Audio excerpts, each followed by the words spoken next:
حضرت کعب بن مالک رضی اللہ تعالیٰ عنہ فرماتے ہیں، بخاری میں موجود ہے، فرماتے ہیں کہ جنگ میں پیچھے رہ گیا تھا۔ میرا خیال تھا کل چلا جاؤں گا، گھوڑے اور سواریاں میرے پاس تیز ہیں، مضبوط ہیں، پرسوں چلا جاؤں گا، تیزی سے بھاگ کے میں پہنچ جاؤں گا، میں قافلے کے ساتھ شامل ہو جاؤں گا، لیکن بس تھوڑی سستی ہو گئی، ذرا غفلت ہو گئی۔ آپ فرماتے ہیں جب سب لوگ چلے گئے حضور علیہ السلام کے ساتھ جہاد میں اور میں پیچھے رہ گیا، تو پھر جب چند دن گزر گئے اور محبوب کے واپس آنے کا ٹائم ہو گیا، تو اب میں غور کرتا سمجھتا تو مجھے مدینے میں یہاں بزدل لوگ نظر آتے، اور کون نظر آتے؟ جو منافق تھے، وہ منافق بزدل دکھائی دیتے، یا مجھے عورتیں اور بچے دکھائی دیتے۔ میں پریشان ہوا، حضور واپس آ گئے۔ جنہوں نے بہانے کیے تھے نا منافقین نے، یہ مجبوری تھی اس لیے نہیں جہاد پہ گئے، یہ جنہوں نے بہانے کیے تھے انہیں مل گئی معافی، اور میں نے سچ بولا۔ میں نے کہا یا رسول اللہ میں غافل ہو گیا تھا۔ اب کہتے ہیں میں نے جب کہا نا حضور سستی ہو گئی تھی، ذرا غفلت ہو گئی، تو بندہ محبوب سے ہی غافل ہو جائے، بندہ وہیں سے غافل ہو جائے۔ جو دم غافل سو دم کافر، سانو مرشد اے ہو پڑھایا۔ جب کہا نا حضور وہ غلطی ہو گئی، کوئی مجبوری نہیں تھی، تو فرماتے ہیں باقیوں کو معافی مل گئی، میرے ساتھ حضور ناراض ہو گئے۔ ایک دن نہیں، 2 دن نہیں، 50 دن حضور ناراض رہے۔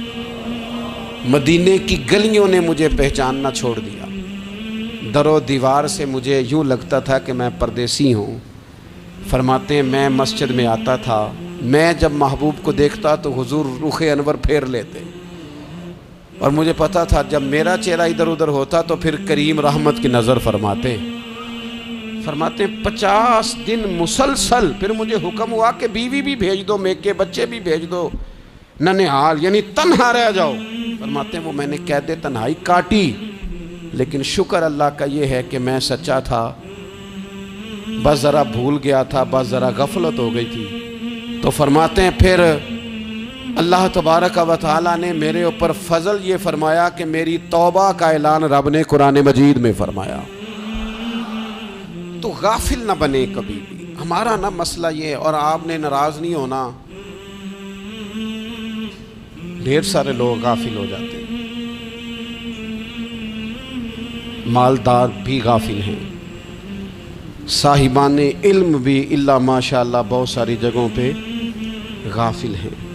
جن لوگوں کو 4 لوگ جاننے لگ جاتے ہیں، کوئی مقام حاصل ہو جاتا ہے، وہ بھی بہت ساری جگہوں سے غافل ہو جاتے ہیں الا ماشاء اللہ۔ غفلت بڑی تکلیف والا منظر ہے۔ جو لوگ سمجھتے ہیں نا میں اب گڈ بک میں آ گیا ہوں، اب میں اچھا ہو گیا ہوں، اب میرے لیے خیر کہا جاتا ہے، مجھے اچھائی شاید یہ مستقل میرے ساتھ رہے گی، تعریف ہی ہوگی ہمیشہ، وہ بھی غافل ہو جاتے ہیں۔ اور یہ غفلت ٹھیک نہیں ہوتی۔ وجہ دیکھنی چاہیے کس وجہ سے انسان کو وقار مل رہا، عزت مل رہی۔ اپنی زندگی سے غفلت کو اتار پھینکیں۔ تھوڑی دیر کی تو غفلت ہوتی ہے، لمبی تو نہیں۔ 2 منٹ کے لیے صرف اس نے ڈرائیونگ کرتے ہوئے چہرہ موبائل کی طرف کیا تھا، 2 ہی تو منٹ لگے تھے۔ لمحوں نے خطا کی تھی، صدیوں نے سزا پائی۔ لمحوں نے خطا کی تھی، صدیوں نے سزا پائی۔ ایک لمحے کے لیے غافل ہوئے تھے اور صدیاں، نسلیں روتی رہ گئیں پیچھے، بچے تڑپتے رہ گئے، اہل خانہ پریشان رہ گئے، ماں باپ ساری زندگی روتے رہے، لیکن یہ 2 منٹ کے لیے۔ یہ غفلت جو ہے یہ بڑی تکلیف والا معاملہ۔ اپنی زندگی سے غفلت کو اتارنا ہے، غافل نہیں بننا، ہر وقت توجہ اور ساری باتوں پہ توجہ۔ بعض اوقات لوگ ایک طرف توجہ کر کے ایک طرف سے غافل ہو جاتے ہیں، نہ، توجہ ہمہ پہلو رکھنی ہے۔ ہمارے ذمہ جتنے بھی حقوق ہیں ان سب پر توجہ، ہر چیز کا خیال، ایسا نہ ہو کہ عبادت کرتے رہ جائیں اور حقوق العباد ہم سے چھوٹ جائیں، اور حقوق العباد اتنے زیادہ ادا کریں۔ صاحب مجھے کہنے لگے ایک دفعہ بڑے وثوق کے ساتھ، کہنے لگے جی معاذ اللہ ثم نہیں جی ٹائم ملتا پھر نماز دا کی کریے، روزی کمانا بھی تو عبادت ہے نا۔ تو میں نے کہا آپ نے عبادت کرنا ایک حصہ قبول کیا ہے، آپ نے کل عبادت نہیں قبول کی۔ عبادت کل ہے، ہمہ پہلو، ایک حصہ آپ قبول کر کے نکل گئے اور باقی آپ نے چھوڑ دی۔ تو کسی ایک طرف سے بھی غافل نہیں ہونا۔ جتنی ذمہ داریاں ہیں، جتنی ڈیوٹیاں ہیں، ان سب کا خیال. اور جو بڑا آدمی ہوتا ہے، بڑا گھر میں بڑا ہو، قبیلے میں بڑا ہو، علاقے میں بڑا ہو، ادارے میں بڑا ہو، کلاس میں بڑا ہو، جو بڑا ہے اس کی تو ساری آنکھیں کھلی ہوئی ہونی چاہیے. ایک ایک پر اس کی نظر ہونی چاہیے کہ میری کہاں ضرورت ہے، کہاں مجھے اشک شوئی کرنی ہے، کس کے ساتھ میں نے کس طرح محبت کا رویہ رکھنا ہے. غافل نہ بنے. اچھا جی، اب کیسے پتہ چلے گا کہ ہم غافل ہیں؟ یہ کیسے پتہ چلے گا؟ آپ کسی بندے سے بھی پوچھ لیں حالات کیا ہیں تو کہتا ہے اللہ کا شکر ہے کبھی کسی کا دل نہیں دکھایا، اللہ کا شکر ہے جی زمانہ ہو گیا 5 نمازیں پڑھتا ہوں، اللہ کا شکر ہے جی. کیسے پتہ چلے گا غافل ہے؟ پہلی علامت ہمارے علماء اور صوفیاء نے غافل بندے کی لکھی ہے. اس آئینے میں نے اور آپ نے اپنا آپ دیکھنا ہے. غافل بندے کی پہلی علامت یہ ہوتی ہے کہ وہ دنیاوی کاموں میں چست ہوتا ہے اور اللہ اور اس کے رسول کی فرما برداری میں سست ہوتا ہے. یعنی نماز کے وقت تو اسے نیند ستاتی ہے، پریشانی ہوتی ہے، لیکن اگر کسی جگہ مال مل رہا ہو، پیسے مل رہے ہوں، وہاں جانا ہو تو پھر اسے کوئی چیز بھی تنگ نہیں کر. دنیاوی کاموں میں چست ہوگا، یعنی ٹی وی کے آگے، موبائل کے آگے وہ گھنٹوں بیٹھا ہوا ہے. اور اگر اسے 25 منٹ قرآن پاک سننا پڑ جائے، اگر اسے 20 منٹ دینی محفل میں بیٹھنا پڑ جائے، اگر اسے کہا جائے کہ تو 20 رکعت نماز نفل ادا کر، دنیاوی کاموں میں چست ہے، دینی کاموں میں، یہ غفلت کی پہلی علامت. پھر ذاتی معاملات پہ پیسہ خرچ کرنا ہو تو ڈھیر سارا ہے، کسی غریب کی مدد کرنی ہو تو. وہ ہمارے ایک دوست ہیں، وہ اکثر کہا کرتے ہیں، وہ کہتے ہیں آج کل کسی سے کہنا فلائی کام میں، دینی کام میں، کسی کی مدد میں کچھ 4 پیسے خرچ کرنے ہیں تو لوگ کہتے ہیں ہاتھ تنگ ہے. ہاں کچھ سستا پلاٹ ملتا ہو نا، اور اگر یہ سمجھ آ جائے کہ وہ مجبور ہے بیچارہ بیچنے والا، تو پھر کہتے ہیں میں 2-3 دوستوں کو پھاڑ لے سان. ذاتی کاموں میں جب بندہ چست ہو اور دینی کاموں میں سست ہو تو مطلب یہ ہے کہ بندہ غافل ہے. پہلی علامت غفلت کی. اور غفلت کی دوسری نشانی یہ ہے کہ انسان گناہ کے کاموں کو معمولی سمجھنے لگ جاتا ہے. یہ غافل بندے کی نشانی ہے. گناہ کو معمولی سمجھتا ہے، چھوٹا سمجھتا ہے. آج کل لوگ کہتے نہیں میں کو اکیلا کر رہا ہوں، ساری دنیا ہی کرتی ہے. اور جناب کیا ہو گیا، اگر یہ غلطی ہو گئی تو بندے سے ہو ہی جاتا ہے. گناہ کو معمولی سمجھنا، چھوٹا سمجھنا اور کہنا پھر کیا ہو گیا ہے، انسان سے غلطی ہو جاتی ہے. آپ دیکھ لیں کہ سینکڑوں بیسیوں گناہوں کا بوجھ ہمارے سروں پہ ہوتا ہے، لیکن کوئی ہمارا دبدبہ ہے، کوئی ہماری گفتگو ہے، کوئی ہمارے جملوں میں خود پسندی ہے، کوئی ریاکاری ہے، کوئی تصنع ہے. یہ غافل بندے کی علامت ہے. نبی اکرم صلی اللہ تعالی علیہ وآلہ وسلم نے فرمایا مومن اپنے گناہوں کو پہاڑ کی طرح سمجھتا ہے. یہ بخاری میں حدیث ہے. مومن پہاڑ کی طرح جانتا ہے اور وہ ڈرتا ہے کہ کہیں وہ پہاڑ اس کے اوپر گر نہ جائے، یعنی کہیں مجھے میرے گناہ کی سزا نہ مل جائے. چھوٹے گناہ کو بھی پہاڑ جانتا ہے، یار مجھ سے غلطی ہو گئی، مجھے ٹھیک کر لینی چاہیے، مجھے معافی لے لینی چاہیے، مجھے توبہ کر لینی چاہیے. مومن اپنے اوپر گناہ کو پہاڑ کی جانب سمجھتا ہے. اور حضور علیہ الصلوۃ والسلام فرماتے ہیں کہ یہ جو فاسق اور فاجر ہوتا ہے نا، اللہ کا نافرمان، یہ گناہ کو مکھی کی طرح سمجھتا ہے. یہ سمجھتا ہے میں نے اشارہ کرنا ہے، مکھی نے اڑ جانا ہے. مومن کی علامت یہ ہے کہ وہ پہاڑ جانتا ہے، اگر غلطی ہو جائے تو پہاڑ. امام اعظم ابو حنیفہ رحمۃ اللہ علیہ گزر رہے تھے تو بارش ہو گئی تھی اور کوفہ میں کیچڑ تھا، تو آپ نے جو جوتے پہنے ہوئے تھے ان جوتوں سے چلتے ہوئے نا آپ کے پاؤں سے کچھ مٹی اڑی، تو سامنے کی جو یہودی تھا، اب اس زمانے میں دیواریں کچی ہوتی تھی، اس کے دیوار پر جا کے وہ مٹی جو تھی وہ لگ گئی. اب امام صاحب بڑے پریشان ہوئے کہ میں نے اس کی دیوار کو آلودہ کر دیا. یہاں تو لوگ اپنی اینٹیں رکھتے رکھتے کئیوں کی دیواریں توڑ ہی دیتے ہیں، اور پھر وہ اس پر ماننے کو بھی تیار نہیں ہوتے، تسلیم کرنے کو بھی تیار نہیں ہوتے. وہ کہتے ہیں پھر کیا ہو گیا، اب ہمارا یہاں گھر ہے تو ہم نے ٹرالی منگوانی نہیں تھی، ہمارا حق بنتا تھا. امام صاحب کے پیروں سے ذرا کیچڑ اڑا یہودی کی دیوار پہ لگا، اس کی کچی دیوار تھی. امام صاحب پریشان ہو گئے، سوچنے لگے کہ اگر میں دیوار سے یہ کیچڑ اتارتا نہیں تو یہ بھی زیادتی ہے، میں نے اس کی دیوار کو گدلا کر دیا، اور اگر میں اتارتا ہوں تو کچھ مٹی اس کی دیوار کی بھی اتر جائے گی، کچی دیوار ہے، یہ بھی زیادتی ہے. مومن گناہ کو پہاڑ کی طرح سمجھتا ہے کہ کہیں گر نہ جائے، اس کی بھی کہیں سزا نہ مل جائے. امام صاحب نے اس کے دروازے پہ دستک دی، وہ باہر آیا تو اتفاق سے وہ آپ کا مقروض بھی تھا، اس نے پیسے دینے تھے. باہر نکلتے ہی کہنے لگا اوہ آپ تو قرض لینے آ گئے، میرے پاس تو ابھی گنجائش نہیں ادا کرنے کی. تو امام صاحب کہنے لگے تو قرض چھوڑ، وہ میں نے معاف کیا، میرے سے غلطی ہو گئی ہے. میں آ رہا تھا، لکڑی کے جوتے اس زمانے میں کھڑاؤں لوگوں نے پہنے ہوتے تھے، کہا وہ میرے پیروں سے ذرا کیچڑ اڑا ہے، تیری دیوار پہ لگ گیا ہے. اب میں بڑی دیر سے کھڑا سوچ رہا ہوں کہ اگر میں تیری دیوار صاف نہ کروں تو میں نے یہ میلی کر دی، گدلی کر دی، یہ بھی بات درست نہیں ہے، زیادتی. اور اگر میں اسے صاف کرتا ہوں کچی دیوار سے کچھ مٹی اتر جائے گی تو یہ بھی زیادتی ہے. اب تو بتا میں کیا کروں؟ تو بے موسمہ پھل تھا نا یہ، تو بے موسمہ پھل دیکھ کے بندہ حیران ہو جاتا ہے. جو باتیں روٹین میں نہ ہو رہی ہوں وہ ذرا انوکھی لگتی ہے، بندہ حیران ہو گیا. غور سے امام صاحب کا چہرہ دیکھنے لگا، غور سے چہرہ دیکھنے لگا، اور پھر تھوڑی دیر سوچنے کے بعد کہنے لگا حضور پہلے میں نے دین اسلام کے بارے میں پڑھا اور سنا تھا، آج میں نے دین دیکھا ہے. پہلے میں نے سنا تھا کہ دین اسلام اس طرح کا ہے، آج میں نے دین. ہم نہ پوری دنیا کے کافروں کو دین سنانا چاہتے ہیں، دکھانا نہیں چاہتے. ہم نیک نظر آنا چاہتے ہیں، نیک بننا نہیں چاہتے. ہم نیک نظر آنا چاہتے ہیں. نتیجہ کیا نکلتا ہے کہ کچھ عرصے کے بعد پتہ چل جاتا ہے بندہ کس لیول کا نیک ہے، کیا معیار ہے اس کی نیکیوں کا. کہنے لگا حضور پہلے میں نے دین سنا تھا، آج دیکھا ہے.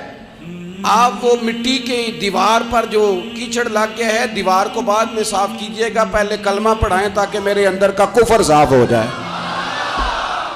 مجھے مسلمان کر دیں. تو غافل آدمی جو ہوتا ہے نا، وہ پھر تیسری بات، جب بندہ بہت زیادہ غافل ہو جاتا ہے پھر اعلانیہ گناہ کرنے لگتا ہے. ایک گناہ، پھر اس کا اظہار گناہ. ایک بندہ، حدیث پاک میں آتا ہے، ایک بندہ رات کو کوئی غلطی کرتا ہے، اللہ تعالیٰ اس پہ پردہ ڈال دیتا ہے، لیکن وہ سویرے خود لوگوں کو بتاتا پھرتا ہے میں نے یہ کیا، میں نے یہ کیا. جب آپ اظہار گناہ کرتے ہیں نا تو سامنے والا بھی دلیر ہوتا ہے، کہتا ہے اس نے کیا میں کر لوں گا تو پھر کیا ہوا. ہمارے علماء نے لکھا ہے کسی کی نماز قضا ہو جائے تو کسی کو بتائے نہ، قضا پڑھ ڈالے، اس کا جگہ جگہ ذکر نہ کرے. جب آپ کہیں گے نا میری قضا ہو گئی تو آپ کے ساتھ رہنے والا بچہ دوست سمجھے گا یار اس کی قضا ہو گئی ہے تو میری بھی ہو جائے گی تو کیا ہو. گناہ کرنا بھی گناہ ہے اور گناہ کا اظہار بھی گناہ ہے. نبی اکرم صلی اللہ تعالیٰ علیہ وآلہ وسلم نے ارشاد فرمایا میری ساری امت کو معافی مل جائے گی سوائے ان لوگوں کے جو اعلانیہ گناہ کرتے ہیں. یہ بخاری مسلم دونوں میں حدیث موجود ہے. جو اعلانیہ گناہ، جنہوں نے خود ساری دنیا کو گواہ بنا لیا، میں نے یہ بھی جرم کیا، یہ بھی کیا، یہ بھی کیا، یہ بھی کیا، خود انہوں نے لوگوں کے، بہت بڑے غافل آدمی کی علامت ہے کہ گناہ کرے اور پھر اوپر سے اعلانیہ گناہ کرے، اتنا بڑا جرم کرے. پھر چوتھی علامت اگر ہم دیکھنا چاہیں، ہم غافل تو نہیں، تو غافل بندے کی چوتھی علامت یہ ہوتی ہے کہ وہ فضول کاموں میں وقت بڑا ضائع کرتا ہے. فضولیات میں ادھر بیٹھے ہیں، ادھر بیٹھے ہیں، یہاں گپ شپ ہو رہی ہے، وہاں موبائل دیکھا جا رہا ہے، پھر کچھ ٹائم ملا ہے تو پھر کہیں دور دراز کسی ہوٹل پہ کھانا کھانے چلے گئے، پھر کچھ ٹائم ملا تو چلو نکلتے ہیں ذرا کوئی ہفتہ سیر کر آتے ہیں، یہاں گپ شپ ہے، فلاں کو ڈسکس کر لیتے ہیں، فلاں کے بارے میں بات کر لیتے ہیں، سیاسی تبصرے کر لیتے ہیں، یہ تھوڑی گفتگو ہو جاتی، چلے محلے داروں پہ تبصرہ شروع کرتے ہیں، کون روٹی زیادہ کھا رہا ہے اور کس کے پاس پیسے زیادہ آ گئے، چلو جا کے پتہ کرتے ہیں. حالانکہ یہ پتہ نہیں کرنا چاہیے تھا، پتہ تو اس کا کرنا چاہیے تھا جو بیچارہ کل سے بھوکا ہے. خبر تو اس کی رکھنی چاہیے تھی جس بیچارے کے گھر میں بچوں کے لیے پہننے کو کپڑے موجود نہیں ہیں. اس پر تبصرہ یہ کرتے ہیں کہ یہ محنت کیوں نہیں کرتے، اور اگر کسی پر اللہ عطا کر دے پھر حساب ضرور لگاتے ہیں کہ ذرا معلومات کرو یہ اتنی جلدی آگے کیسے نکل گئے۔ غافل بندے کی علامت ہے وقت کا ضائع کرنا اور فضول کاموں میں ضائع کرنا اور بلا وجہ ضائع، اور ایسے سوالات کرنا جن کی ضرورت ہی کوئی نہیں، بالکل ضرورت ہی نہیں، کوئی مطلب ہی نہیں، لیکن ہم لوگ وقت ضائع، یہ غفلت کی علامت ہے۔ غفلت اللہ والوں کی علامت کیا تھی؟ ایک بات انہوں نے زندگی میں لے لی، سیکھ لی، پھر ساری زندگی اسی پہ گزار دی۔ ان کا ارادہ تھا نا کشکول سیدھا کیا۔ کچھ لوگ ساری زندگی لیکچر قبول لے کے سن کے پھر بھی سمجھنے کو تیار، یہ غافل دل کی علامت ہے۔ اس لیے نبی پاک صلی اللہ تعالی علیہ وسلم نے فرمایا دو نعمتیں ایسی ہیں جن میں اکثر لوگ غفلت میں ہیں، ایک صحت اور دوسری فراغت۔ لوگ بلا وجہ وقت ضائع کرتے ہیں۔ اللہ نے صحت دی ہے، کسی خیر کے کام میں لگائیں۔ اگر آپ کے پاس فارغ وقت ہے تو قرآن پاک کو یاد کریں، ترجمہ اور تفسیر سے پڑھیں، محبوب پاک علیہ السلام کی احادیث کو یاد کریں، اللہ والوں کی باتیں سنیں۔ وقت ملے تو عبادات میں لگائیں، نوافل میں لگائیں، تلاوت میں لگائیں، ذکر اذکار میں لگائیں، اور پھر اللہ مزید توفیق عطا کرے تو کسی کے بھلے میں وقت لگائیں۔ گلی سے کوئی کانٹا اٹھائیں، کوئی روڑا اٹھائیں، کوئی کسی کی مدد کریں، لیکن یہ غافل ہونے کی علامت ہے کہ اپنے وقت کو ضائع کرنا۔ اور پھر اسی طرح غفلت کی پانچویں علامت یہ ہے کہ اگر بندے کو دنیا سے پورا پیار ہو جائے، یعنی شب قدر میں بھی آ کے کہتا ہے یا اللہ کبھی پیسے دے دینا، شب برات والے دن بھی کہتا ہے کہ مالک اگر کبھی کوئی ایسا سبب لگ جائے نا، یعنی بیت اللہ شریف کے سامنے کھڑے ہو کے بھی اگر اس نے مال ہی مانگنا ہے وہاں بھی اس نے یہی سوال کرنا ہے، حب دنیا اتنی غالب آ جائے، تو یہ غافل ہونے کی علامت۔ دنیا ضرورت ہے، مقصد نہیں ہے، دنیا کی حاجت ہے، مقصد نہیں ہے، یہ مقصود نہیں۔ اور جب لوگ فقط دنیا کے مال کو، دولت کو، نبی پاک علیہ السلام نے فرمایا وہ لعنتی ہے جو درہم اور دینار کا بندہ بن گیا ہے، پیسوں کا بندہ بن گیا ہے، مل جائے تو خوش ہوتا ہے، نہ ملے تو تکلیف میں آ جاتا ہے۔ یہ غافل بندے کی علامت۔ مومن تو وہ ہوتا ہے کہ دولت رزق حلال ضرور کماتا ہے تاکہ کسی کے آگے ہاتھ نہ پھیلانا پڑے، کوشش ضرور کرتا ہے، پر دنیا کو جیب میں جگہ دیتا ہے، دل میں نہیں دیتا۔ اس کی جگہ جہاں ہے اسے وہاں رکھتا ہے، اسے دل میں جگہ، دل تو ایک ہے، اس میں رب رسول کو بسائیں گے یا کسی اور کو بسائیں گے؟ تو حب دنیا یہ غافل ہونے کی بہت بڑی علامت ہے۔ پھر اسی طرح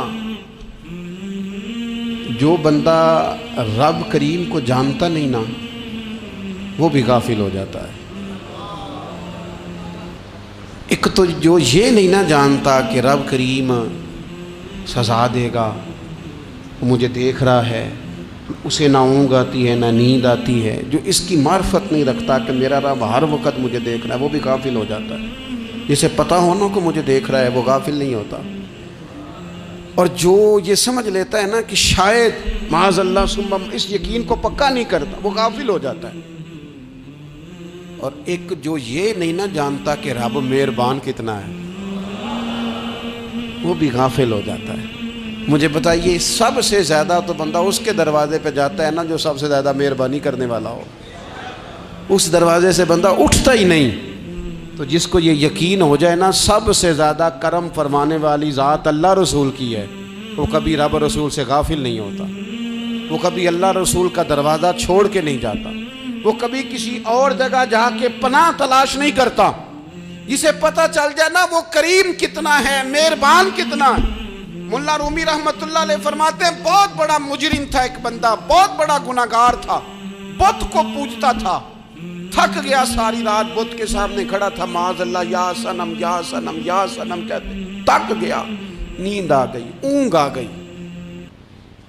جب پوری طرح نیند آ گئی اور دماغ پہ نیند قبضہ کرنے لگی تو اس کے منہ سے نکل گیا، صنم صنم کہہ رہا تھا نا، نکل گیا یا صمد، او بے نیاز مالک۔ رب کریم نے فرشتوں سے فرمایا دوڑ کے جاؤ، جو کہتا ہے اسے دے دو۔ فرشتے کہنے لگے مالک تو بت کو پکار رہا تھا، اس نے تو غلطی سے نام لیا ہے۔ فرمایا مجھے نہیں پتا، لیکن دیکھو نا اس نے مجھے پکارا تو ہے نا، کتنی دیر سے جھوٹے کو پکار رہا تھا، اس کا معاملہ حل نہیں ہوا، اب اگر سچے کو پکارنے پہ بھی حل نہ ہوا تو فرق کیا رہ جائے گا؟ دے دو جو مانگتا ہے، دے دو۔ میرے دوست، گھر پتہ چل جائے وہ کریم کتنا ہے، وہ مہربان کتنا ہے۔ میرے رسول پاک علیہ الصلوۃ والسلام نے تو فرمایا تیری آنکھ سے اگر اس کے خوف سے اتنا آنسو بھی نکل گیا جتنا مچھر کا پر ہوتا ہے، تو جس طرح بھینس کے تھنوں سے نکلا ہوا دودھ واپس تھنوں میں نہیں نہ جاتا، جو اتنا بھی روئے نہ روئے اللہ کے خوف سے، وہ بندہ دوزخ میں نہیں جائے گا۔ تھوڑی دیر کے لیے ڈر جائے اپنے رب سے، آئے تو صحیح۔ عدم معرفت غفلت پیدا کر دیا، تو آ تو صحیح، وہ تو کریم ہی بڑا ہے، وہ تو مہربان ہی بڑا ہے۔ حضرت زنیرہ رضی اللہ تعالی عنہ حضور کی صحابیہ ہیں۔ ایام جو مکے کے تھے مسلمانوں پر بڑی آزمائش کے تھے، انہیں بڑا مارا کفار نے، اتنا مارا کہ ان کی بینائی چلی گئی، نظر آنا بند ہو گیا۔ کافروں کی عورتوں نے تانا دیا کہ تو نے ہمارے بت چھوڑے ہیں نا، تو دیکھنا تیری بینائی چلی گئی۔ تو جناب زنیرہ اللہ پہ بھروسہ، توکل، معرفت الہی کا جذبہ، اٹھ کے کھڑی ہو کہنے لگی چپ کرو، تمہارے جھوٹے بت کیا کر سکتے ہیں، میرا رب چاہے تو صبح جب میں اٹھوں تو میری آنکھیں روشن ہو، اگر کریم کرم کر دے۔ لوگ کہتے ہیں واقعی ایسا ہوا، جب وہ سویرے اٹھی تو اللہ نے ان کی روشنی واپس کر دی تھی۔ تجھے پتہ چل جانا وہ مہربان کتنا ہے۔ وہ ایک بزرگ تھے تو ان سے کسی نے کہہ دیا کہ اگر آپ کا حساب آپ کے ماں باپ کے ذمہ ہو جائے تو پھر کیسا، پوچھنے کے لیے قیامت میں اگر ماں باپ حساب لیں تو پھر کیسا۔ تو بڑے سیانے لوگ تھے جو دل والے تھے، کہنے لگے نہیں، رب کریم ہی ٹھیک ہے، اس لیے کہ وہ ماں باپ سے کہیں بڑھ کر پیار کرنے والا ہے۔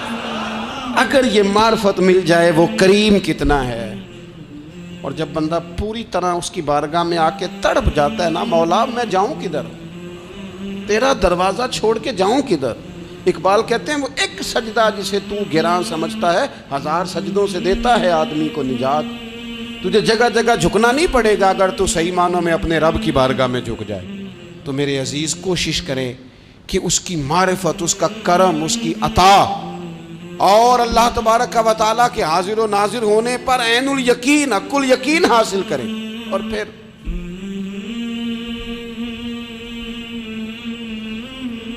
آٹھویں بات یہ ہے کہ غافل لوگوں کی صحبت بھی بندے کو غافل کر دیتی ہے۔ غافلوں کی صحبت میں نہ بیٹھیں، ان کی صحبت میں بیٹھیں جن کے پاس بیٹھنے سے دل میں رب رسول کی محبت پیدا ہوتی ہے۔ غافلوں سے بچیں۔ چنگیاں دے لڑ لگی ساں تے چولی چ پھل پئے، تے جدوں میں پیڑیاں دے سنگ رل گئی تے میرے اگلے بھی ڈل گئے۔ برے آدمی کی صحبت بندے کو غافل کر دیتی۔ غافلوں کی صحبت میں کبھی نہ بیٹھے، کبھی نہیں۔ غافل آدمی آپ کو غافل کر دے گا۔ میرے نبی پاک علیہ الصلوۃ والسلام نے فرمایا انسان اپنے دوست کے مذہب پر ہوتا ہے۔ یہ بہت بڑے لفظ ہیں۔ فرمایا المرء علی دین خلیلہ، انسان اپنے دوست کے مذہب پر ہوتا ہے۔ تو دیکھ تو نے دوست کس کو بنایا، جو تیرے دوست کا مذہب ہوگا وہی تیرا ہو جائے گا۔ ہم نے دوست بنایا نا غوث پاک جیلانی کو، ہم نے یاری لگائی ہے نا داتا علی اجمیری سے، ہماری نسبت ہے نا معین الدین اجمیری سے، ہمارا تعلق ہے نا بہاؤالدین زکریا ملتانی سے، ہمارا رشتہ ہے نا حضرت مجدد الفسانی سے، ہم ماننے والے ہیں نا اعلیٰ حضرت بریلوی کے، ہمارا تعلق ہے کبھی جماعت علی سے کبھی مہر علی سے، ہمارا ان سے تعلق ہے تو صبح شام ہماری زبان پہ رہتا ہے بالغ العلا بکمالہ کشفت دجا بجمالہ حسنت جمیع خصالہ صلو علیہ وآلہ۔ ان سے تعلق جڑا ہے نا تو کئی دفعہ تنہائیاں تڑپا دیتی ہیں اور تڑپ کے کہتے ہیں آج سکھ متران دی ودیری، آج سکھ متران دی، سکھ کہتے ہیں اڈیق کو، متر کہتے ہیں محبوب کو، اج سکھ متران دی ودھیری ہے، اے کیوں دلڑی اداس گھنیری ہے، لوں لوں وچ شوق چنگیریے اج نینا لائیاں کیوں جھڑیاں سبحان اللہ سبحان اللہ سبحان اللہ۔ پہلے کہتے ہیں سکھ متران دی ودھیری ہے یعنی اداس ہوں، پھر حضور کے جلووں پہ نظر کرتے ہیں، کہتے ہیں سبحان اللہ سبحان اللہ، ماں اجملہ کا ماں احسانہ کا ماں اکمالہ کا، اور پھر فوراً کہنے لگے او کتھے مہر علی، او کتھے مہر علی، کتھے مہر علی تے کتھے تیری سنا۔